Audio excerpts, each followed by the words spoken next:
throughout all the obstacles, all the fucking, like, y'all have seen, like, just the fucking, just, like, corny shit that, like, men have just done to me in the industry, you know, like, you put your trust in them, and they just,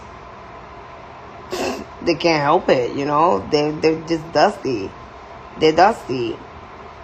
And just, like, industry-wise, like, the reason why, like, bitches be so, like, at each other's throats and all type of shit like that is because it works for the men to keep the women, like, all fighting with each other and all this, that, and the third, because, no, female artists make more money than male artists, period.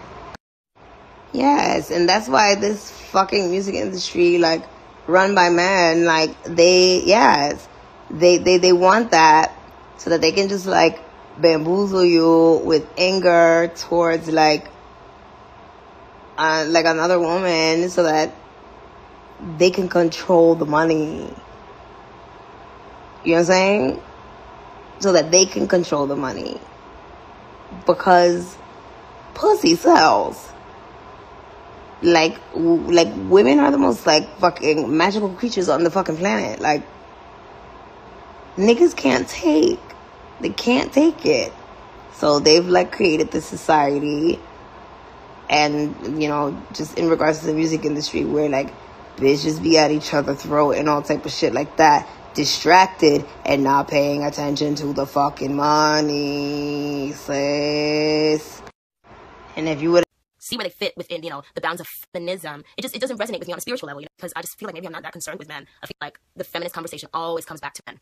You know, it's always male oppression, male this, male that, blah, blah, blah. And it just is like, to me, just like being given, like, you know, it's just like men are just given so much power over a woman. So you have, like, you know, like recently, you've seen a bunch of Hollywood celebrities. They're like, oh, well, you know, I don't make as much money as the man, but bitch, I don't make as much money as you. You know, I don't, you know, like, black women don't make as much money as, black and Hispanic women don't make as much money as white women do. Oh, I have to turn these chats off because you guys are crazy. You know, so I feel like my problem with, like, feminist rhetoric is just that there's such an emphasis put on the man, and it's almost as if, you know, you're in competition with the man to be equal. But,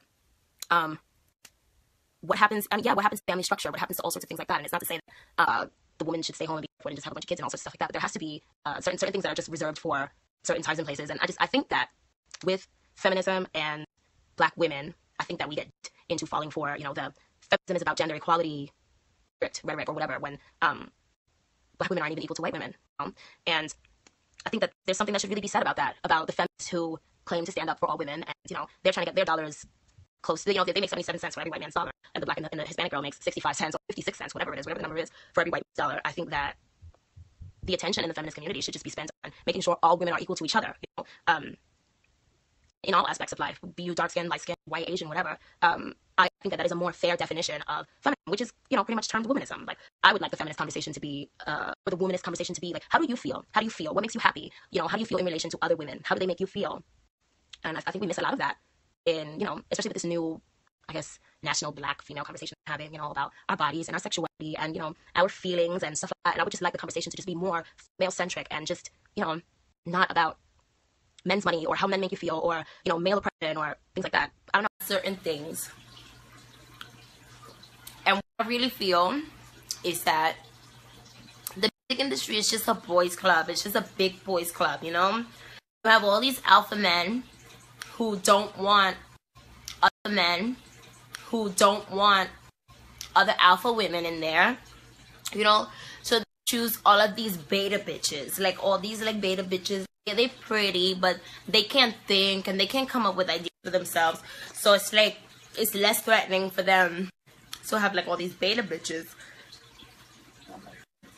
in the so-called industry or whatever. You have all these beta bitches in there, and you can basically tell them to do whatever you want them to do because they're afraid that you're gonna cut them off, you know? They're like afraid that they're gonna get cut off like by a man.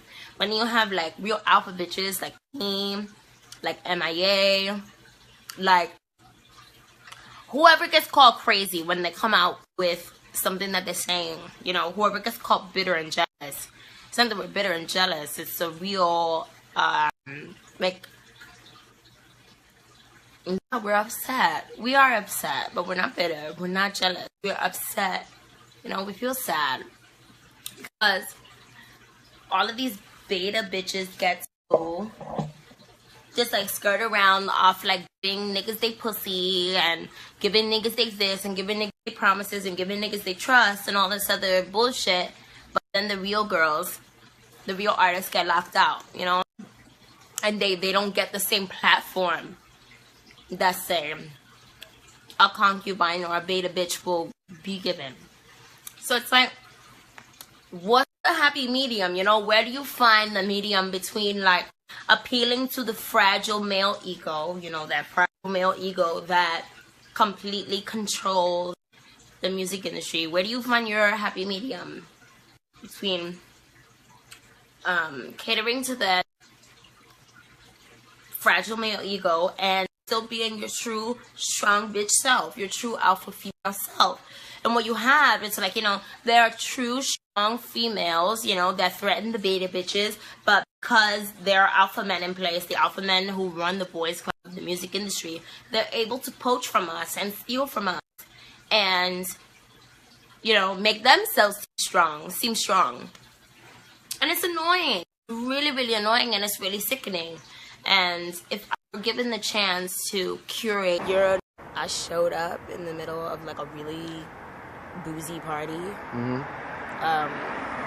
I guess, you know, when men are making jokes, you're not supposed to, you know, add jokes and be funny. And, you know, there was a lot of trying to put me in my place, you know, that kind of backfired, you know, because I'm just as quick and witty and sharp and whatever. And, you know, when it comes to male egos and bruising male egos, especially, like, you know, when somebody's holding court and they're party and they're like getting on everyone, ragging on everyone, ragging on me, and then when you rag on them, and I guess maybe the joke is a little too like a little too real, then you're getting choked and spit on and called a nigger and all kind of extra shit.